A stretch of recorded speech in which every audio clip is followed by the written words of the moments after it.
Hi there, Angela Raspass, your guide to a wholehearted business and life. And what I'd like to talk to you about this week is the fine art of negotiation.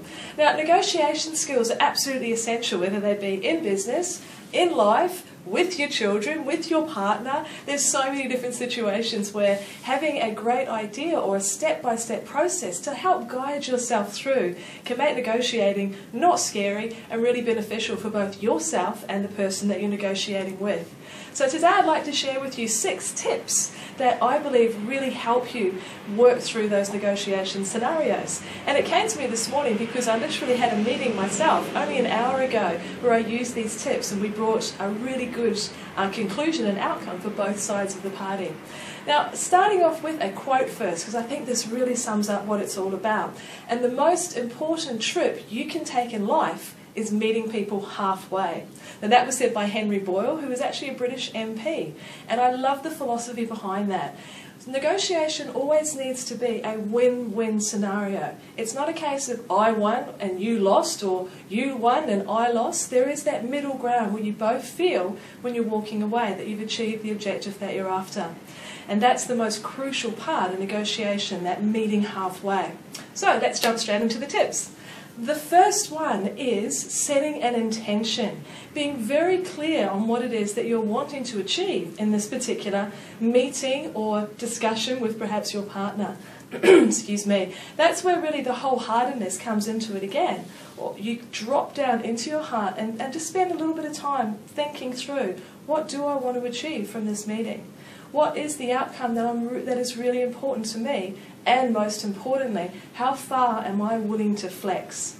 Because being absolutely, it's got to be like this and it can't be any other way, then don't even bother starting the negotiation because it's not going to be fun. So that's setting that intention on where you'd like to get to and how flexible you're willing to be. Tip number 2 is when you're actually in the situation with your spouse or your partner or your kids, etc., you want to gain agreement on what does the outcome look like for both of you. What are we here for? What are we trying to achieve today? And when you've got that agreement from both sides, it becomes very clear where it is that you're heading to.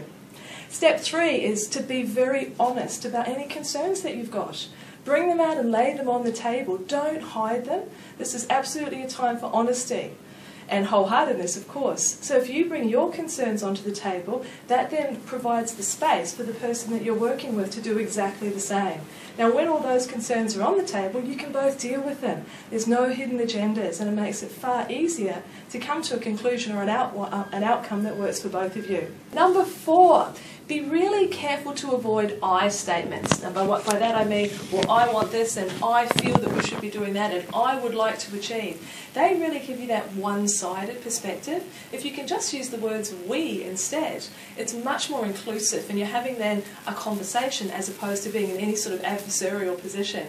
Again, remembering you've agreed on what the outcome is that you both want, so using those we statements really reinforces that. Tip number 5, practicing active listening. Now, it's really quite challenging. In a negotiation, you have, I guess, your own agenda when you're first going in there, what you're really keen on achieving.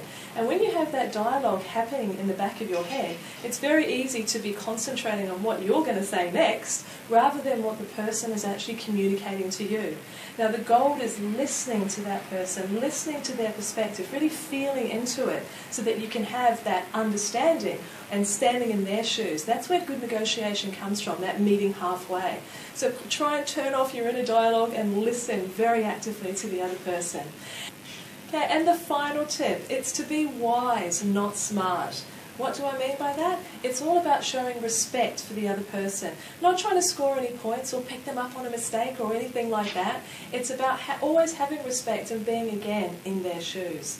So if you pull those 6 tips together, if you get very clear on what it is that you want to achieve in your own head, but how flexible you're willing to be, getting that agreement on what does the solution or the outcome look for both of you, and then using that active listening so that you're in the other person's shoes. Being really honest about any concerns, because when you've you've brought them onto the table, the other person can as well, and always show absolute respect so that what you're actually building here is a wholehearted conversation where it comes into a win-win scenario no matter what it is that you're working towards. So try it out tonight with your partner, maybe with your children, or perhaps use it in your business tomorrow. But negotiation, or rather the art of negotiation, really becomes quite a fluid and easy thing to follow through on.